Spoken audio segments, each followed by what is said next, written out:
Following a fatal shooting, a Sumter bar is closing after police asked the Department of Revenue to revoke their alcohol license. Our Sam Perez is in Sumter to explain.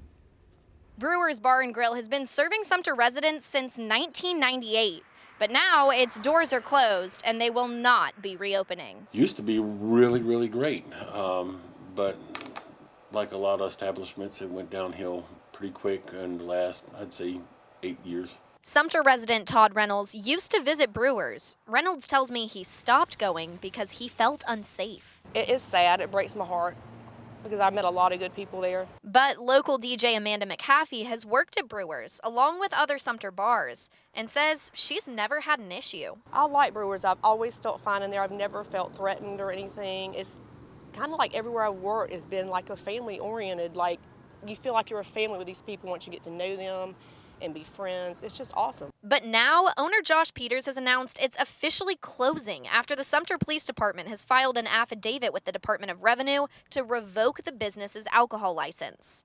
This comes after a man was fatally shot over the weekend, the most recent in a series of incidents. According to Sumter PD, there have been 83 calls for service at the bar since January 2021. At least 32 calls resulted in a reported incident, including a homicide, 2 attempted murders, 2 domestic violence cases, and 15 assault and battery incidents, according to records. In a statement, Peters says the decision to close is based on a deep respect to the city and to provide calm to what is an already volatile situation. I reached out to the State Department of Revenue, which says it is still investigating the incident at Brewers to determine the appropriate course of action. For Street Squad Sumter, Sam Perez, News 19 WLTX.